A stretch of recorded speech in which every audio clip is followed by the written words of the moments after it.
Ladies and gentlemen, welcome to episode number 20 of the UTR Pro Tennis Tour podcast. My name is James Mackay. I'm the Director of Player and Collegiate Development at UTR Sports.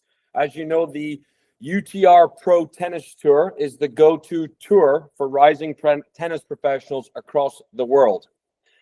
The next person I have on the show, in my opinion, is one of the best young head coaches in the country. Andrew Goodwin at Georgia Southern. Welcome on. James, thanks for having me, man.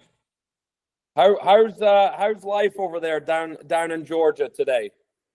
It's great. It's great. Having a good time. We're kind of wrapping up our fall and staying busy, making sure we finish this thing the right way, but loving it. Let's go. So, just so people know, I knew Andrew very well. He was the assistant coach at Mississippi State when I was the assistant coach at Tennessee. So we competed a good amount, and I got to see his coaching style, his competitiveness, and always admired what he's done as a coach. Now he is at Georgia Southern, where he is the head coach of the men's tennis team. Andrew, I want to jump right in here, right? Yeah. I think one of the goals of this podcast is to have real conversations with believers, obviously, of UTR. But I want to jump in and ask you, you've been an assistant at a Power 5 school, right? You are now a head coach at a mid-major. What has that transition been like for you professionally? I've really enjoyed it. When I first got in to college coaching, I noticed pretty soon I wanted to work my way up to be a head coach. I'm in coaching because of my junior coaches and who I had, especially through college. I felt like they really shaped me and how I act, how I treat people, who I'm surrounded by daily basis. And I really just started seeing that I thought being a head coach at a university could really help me just emphasize that to the best of my ability. So I've loved the transition. When I was an assistant at State, there weren't the same kind of day-to-day, I wouldn't say issues, but challenges when it comes to paying players and NIL and everything. I was not dealing with that. There's other kind of stuff we were dealing with. But as far as becoming a head coach, there are different areas you can get stretched into. I've absolutely loved it, though, because I feel like there's no one holding you back. And if you have an administration that's going to back you up, you can address it how you see fit to your values and what you feel like is most important in running a team and showing them how we're going to face things head on. And I've loved it. I think it takes a good amount of stress off of all those day-to-day challenges when okay, like there's no excuse, like go address it and go figure it out. And I think I've gotten better at just dealing with the consequences of that, and I've loved it. Can you do me a favor, Andrew, before I move on? Can you just move your camera a little bit to your right? There we go. Yeah, sorry, I got the window. Yeah. It's getting a little bit bright, but there we go. So on that, you mentioned NIL.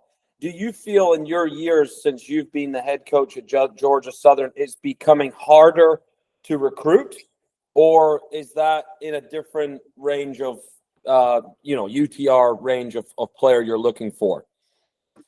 In my opinion, and I feel like if I'm getting into conversation with guys that are asking that, I'm doing a pretty bad job, because I shouldn't be talking to those guys. I mean, I think recruiting's hard enough, but I think it's hard for everybody, and I got to be really, really selective and really decisive of who I'm going after, and making sure, okay, like I'm not going to be able to overspend for guys. I'm gonna have to get them for the right reasons, guys that want to be coached hard, guys that want to be poured into, and guys that want to compete and get better. Do you have a UTR range of a player where you're like, okay, if he's around here and he can run, or he doesn't have a clear deficiency, I'm going to go after him, or no?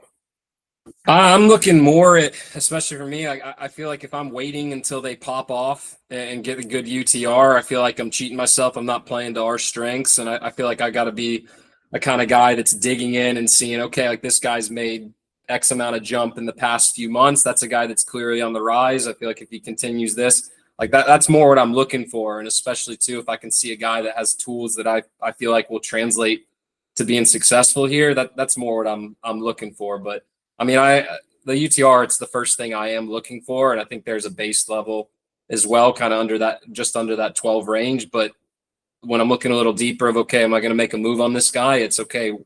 Has he been staying the same for a while? Has he been dropping? Is he going up? And I'm looking at a lot of those factors too. I will say on that I think sometimes we get a little carried away with statistics, and it's like, I think back to some of our best players. Really, they were a low 12, but there were a few things they had in common. They could run. They were great athletes. They naturally had the ability to keep the ball in play. They didn't really have a deficiency. And lastly, they were team players. They were absolute team players, and they cared about so-and-so. If they got pulled out the lineup, they said, "It's okay, coach." And then they would go to the court and cheer the guy on that was put in instead of them. So I do think there's sometimes we can get a little carried away. To you as a head coach, I see a lot of things that you guys do on social media. Absolutely love it, by the way, right? You're thinking outside the box. You're trying to do team competitive things. Who are you as a coach? What do you believe in? How do you I'll talk about your stats here in a minute, but what are you trying to implement into the program? Yeah, into the program and all of our guys, I'm not a coach that's going to come up with some crazy drill that's all of a sudden going to change your forehand and make you feel like Roger out there. But I feel like I'm straight up with my guys and very honest with them on a daily basis of getting them to understand, okay, hey, decisions you're making right now, this is adding up to where you want to be a month from now or a year from now. And I think my guys would say I'm the first one to jump on them and say, hey, like, this ain't adding up. Like, that's not it. With my guys, I mean, I'm really valuing our overall attitude that we're bringing every day and just our decision making. I feel like a lot of like college tennis, when you're in a match, I don't think it comes down to the 10% of the days where everything is feeling great, but it's more down to, okay, on this specific day, given what's in my tool belt right now, am I making the most of it? Am I focused on what I can do today to get this done, or am I going to focus on what I can't do? And so I'm very, very passionate about my guys developing and just strong dudes out there. And I feel like for me, a big goal of mine, and this has just come from my coaches, my experience from being in this profession, I think you can get wrapped up and get kind of an identity in the wrong things.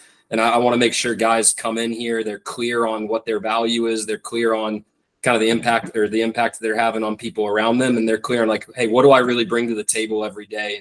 And I got to hold myself accountable and the team accountable, bringing that every single time that they are around this program. Andrew Goodwin was the Sun Belt Conference Coach of the Year in 2024. For the first time ever in school history, they finished in the top 75 in the rankings, and also did that back-to-back years. So I think that shows that what he's doing as a coach definitely works. And I think you should listen. I think you should listen to people that are able to do great things. Nuno Borges, you coached him. Tell us, why was Nuno Borges one of the greatest players to ever play college tennis, and why is he one of the best players in the world right now? That guy's one of my favorites out there.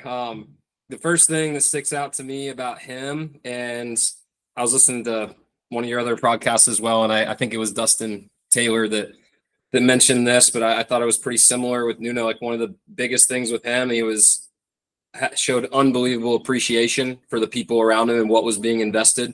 And I think he understood that. And I mean, he always gave an unbelievable effort. I mean, he had his faults, but unbelievable effort, cared about the people around him. But I think he was just, as simple as it sounds, he's very aware of what's going on around him, aware of the people that are helping him out, aware of what's being invested of him every day. And I think that helped him just give so much more to people. I think it took pressure off of him, and he realized that, man, this isn't really all about me. But the thing too, I loved, it was very selfless. I mean, his senior year, when he had established himself as one of the top dudes in college tennis as far as his individual time and with his academics, there was one time he could do it, his individuals during the week, and it was with our number 8 guy that had just transferred him from Delta State, one of my favorite dudes. And Nuno went into those individuals and absolutely wanted to kill the guy.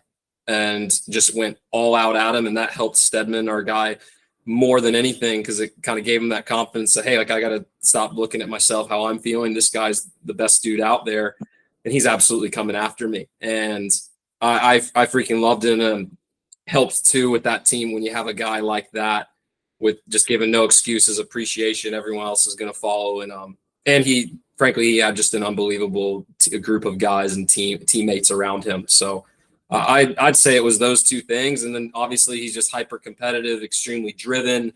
I think he was always wondering, okay, what could he do next? And two, the thing I loved is he was honest with me. I mean, some of the talks we'd have when he was playing after losing a few matches, we'd kind of go at each other, but I hold my guys pretty accountable, and I go after my guys. So I respect someone telling me they disagreed or telling me that, hey, I think this way, and we get closer to the solution. Love it. Appreciation. Going back to you transitioning from a Power 5 school to now your role at Georgia Southern. By the way, I'm a mid-major guy. Like, played a mid-major, strung my rackets. Total. I will be honest with you. When I first went to Tennessee, I struggled in the other way in terms of what all these players got and all these bells and whistles. I struggled with that. Now, going back to your situation, did you struggle going from having those nice things to then maybe going to mid-major where you don't? I mean, not really. You know, there's an adjustment. Okay, like we can't, like we don't have an indoor facility here, but it's okay. Are we gonna whine about whenever we get rained out for practice, or am I gonna make the most of that time, watch film, meet with guys, go indoors and condition? I mean, I still feel like we have everything we need here to be damn good. You know, so I feel like, yeah, if I wanted to focus on everything I don't have, I could find a reason to be really negative and say, like, oh, we can't do something here. But I feel like everything that you need to make steps forward in a program is, and now it just comes down to me doing my job right and making sure we're there. Because at the end of the day, I feel like it's job as a coach to assess your current situation, like where are we at as a program, what's helping us make this next step. I don't need to be looking at the next step for us. The next step for us is not the same as like a Clemson, like a UGA. Like I don't need to be comparing us right there. I just need to be on our path. And like you've said before too, everyone has, like, developmentally, you have different steps you need to be taking at any given moment to get better. And it's the same thing with our program. Has anything changed recently? Obviously, the state of college athletics is changing. It's evolving, right? Has anything changed on your end in terms of fundraising? I'm sure every administration is different. Are you told by your bosses or administrators, like, fundraising is really important? I didn't personally do too much of that, but I'm just curious on your end. Yeah, I mean, one, my administration isn't really breathing down my neck and telling me how to run my program, which I really appreciate, because I just think that shows they trust me. But they're, like, my AD is very upfront of saying, hey, this is what we got. Here are your options if you want a little bit more. And then it's just on me to act. And so, yeah, I do a decent amount of the fundraising. And I think especially here, it's a small college town, which I love. And so I think it's important to get just involved with the community, get people comfortable just coming out to the courts anytime they can, going to the local country clubs in the area, and just get our name out there and showing, okay, like, if you support, like, these are our guys. I think it's easier to do that stuff when you have a personal connection. I'm really, really big into that. Yeah, and I'll be honest, when I see a program unfortunately being cut, it bothers me, right? I think my advice to a lot of people out there is the community will care. If you try to engage clubs with your student athletes, they will love it. They will absolutely love it. Pickleball clinics, I saw that recently at a different school, a pro-am, get to know the players, a signature, an autograph session, whatever it is. Be creative and try your absolute best to engage that community, because quite honestly, some people don't have that much going on and they would love to be involved. I don't know. Anyway, back to how you said running your program. Can you be specific? What would a team practice look like? What do you do? What sort of, is it competitive? Do you strap them? Do you do a lot of doubles? Is it feeding? Is it technical? What do you guys do? In a team practice, not really technical, but I whether it's competitive based or just certain tasks, I feel like when you're competing on the court in a match court, it's you sink or swim. You have a decision to make of, okay, am I going to get this done or not? And so I like giving our guys tasks in practice where you got to get this done to move on to the next. Like whether it's winning a slice game, 2 slice games of 7 from the baseline, all continental grip, whether then it's just really simple stuff competition wise, like hitting certain targets. And I want guys comfortable dealing with the pressure of crap. If I'm not where I need to be when I walk on court today, I could be playing a slice game for 2 hours. And we've had that for certain stuff. Cause I think that's like what it is in a match. Like no one's going to save you. And you have to make a decision of, okay, am I going to focus on how I feel and how crappy the situation is? Or am I going to engage my brain and make sure that I'm making moves to separate from just getting this result? And like, what do I need to do to get it done? And so, like I said earlier, we don't have any crazy drills. It's a lot of just concentration stuff of keeping the ball over the net and between the white lines, like hitting the ball where I'm aiming it. And then, okay, like you got to win a certain amount of games before you get done with your practice. You got to hit a certain amount of targets in this amount of time. And then sometimes with that, and the whole team is doing the same thing at once. And if one guy messes up, everyone else is starting over. So it's accountability, but that's more of it. And then a lot of doubles stuff as far as just knowing, hey, this is the most likely shot to happen. Let's cover that. And we'll see how it works. There seems to be a correlation between coaches that have rebuilt a program and competition. Make things as competitive as you possibly can. If you could change things with college tennis, the season, the fall, the spring, date, recruiting, anything, if you could change some things to help grow the game, what would you do, if anything? To grow the game, I mean, listen, the big one is I just feel like guys should be able to play. Like we should be able to take guys out to tournaments and play as much as we can. You know, I don't get the restrictions on keeping a guy, like limiting him to a certain amount of dates in the fall versus the spring. Like guys here to develop and they're here to play. And I feel like if you have the resources to back that up and let them do it, then go for it. And then that's really the big one. I'm not as creative with this stuff as I know you probably hope I am, but I just want guys out there. I want them playing. I want our best players and just getting out to a situation where people are seeing, okay, this is a damn good product. And I should maybe go to a few dual matches in the spring too. Love it. I think your players play PTT events. I'm pretty sure you are. Yeah, one of them. You helped out one of our guys, especially this summer, playing a bunch of them. Davis. Yeah. Why are you a believer in that? What's the reason for telling your guys to play?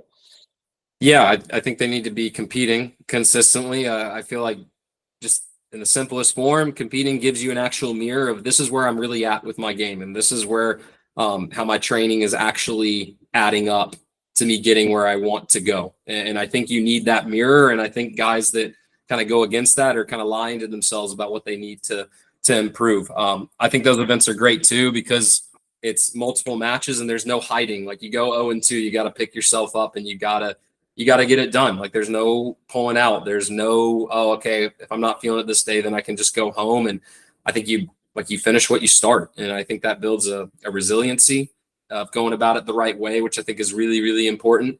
Yeah, and I'm a huge believer in it. I think all of our guys need it. And it helped especially one of our guys was playing a bunch this summer, and he got the mirror real quick of seeing where he was at. So it was great. Gave us a bit of a head start this fall. Georgia Southern have a Power 6. If you don't know what a Power 6 means, it means all of your top 6 players, their UTR ratings added up. Yeah. Your Power 6 is currently 70.90. Expectations, goals on the year, conference. Tell us as much as you can about your expectations on the season. Yeah, expectations. So we do have a completely new team. We had 9 guys last year, and we have one returner who's a senior.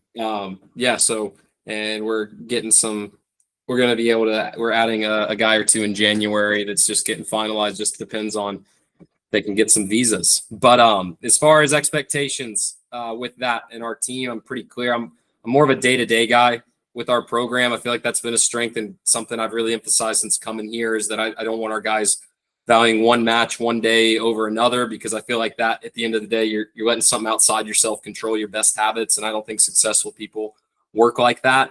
But the big thing for us with this newer group is making sure that we get down to it and get them to understand what's being successful in these college matches really going to come down to.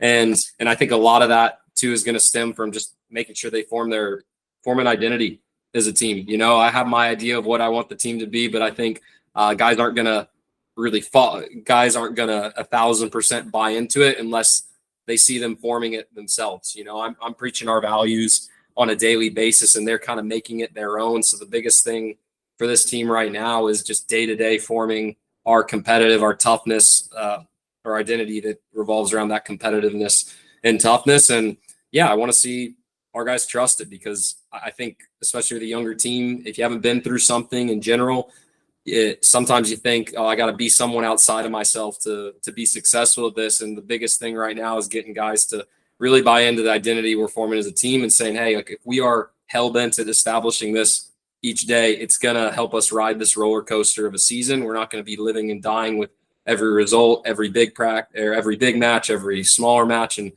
it's going to give us a little bit more consistency, I think, because that to me, like because I form my coaching based on the best people I've been around, whether it's coaches or players. And I feel like those people they're very authentic. They're true to what they value, and they're making their decisions, and their day-to-day is down to that. It's not they're not reacting based on one or two bad days or one or two good days. This is important. We're going to be hell-bent on establishing it. So those are my expectations with our guys. It's nothing kind of clear cut, but I wouldn't be saying that if I didn't believe it would lead to the results that we want. No, I love it. Day to day, not focusing too much on the outcome, just process. I will say, with new players, there were times when we had new players coming in. The power of a whiteboard at your team practice, make it as competitive as possible. Get everyone's name on there, run lots of different scenarios, and keep a track every single day of who's winning and who's losing. And whether you've been there for 2 weeks or whether you've been there for 2 years, no one likes to lose for the most part. Keep a track, keep it as competitive as possible. The whiteboard I love. Yeah. We have that for our Frisbee records. The first thing you see in our locker room. It's good. Yeah. Is it when you walk in? I love it. Yes. You mentioned January. I think it's a bit of a debate. I don't think some coaches sometimes don't have the choice whether they bring in January or not, but it's difficult. It's very, very hard for even a great player to come into college and play in January. How do you handle that? How do you? These guys are new. They're coming from a new country, new area. It takes time to adjust, don't you think?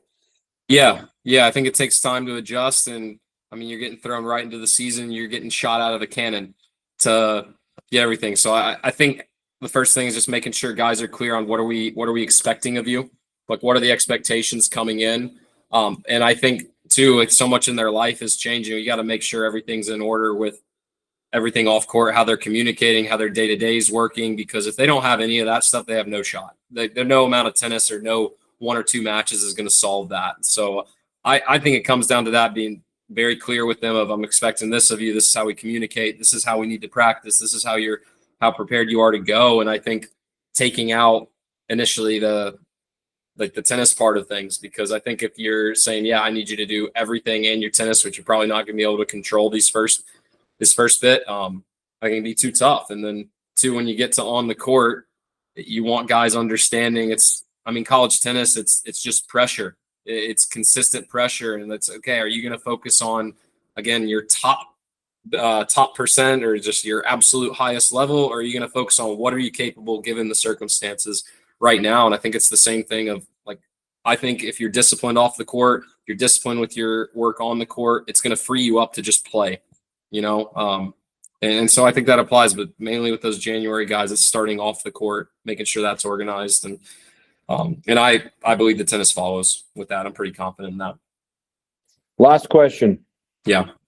Scheduling. What's your mindset to it? Conference, out of conference, how are you trying to play the best teams? Is there a balance there? What are you looking for? Yeah, for scheduling, so it's changed this year because my first 2 years we had a set conference schedule, which is about 8 dates, and they've kind of taken that away. So I think I've loved it because it's given me a little bit more flexibility to play. Like our region, it's really I got lucky just with our area of the country in Georgia, like Florida, right here down south. There are a lot of really good teams in like the top 75, top 100 that are all within driving distance. So I'm staying with that. Me too. I mean, listen, I don't think it makes much sense for me to just schedule top 5, top 10 teams all the time. When I'm scheduling those top teams, I'm working with coaches that I really respect, that I feel like can show our guys, hey, this is what it's really about. This is what matches are going to come down to, and just a good kind of learning point. I feel like we've had that in my first years. We push teams like that, and then apart from it, I think too, you got to schedule a lot of teams that are kind of like right around your level, right above, because again, we're trying to be a nationally ranked program consistently, and I'm constantly looking at what teams are trending up, which ones are going down, and matching that up too to see if some of them want to come down to Statesboro and play a match as well. Love it. Well, again, Andrew Goodwin, Sun Belt Coach of the Year, back-to-back in the top 75 for the first time ever, having tons of success. From everyone at UTR, we wish you and the program all the best this year. Thank you for your time, and good luck this season, Coach. James, thanks a ton, man. This was a lot of fun. See you.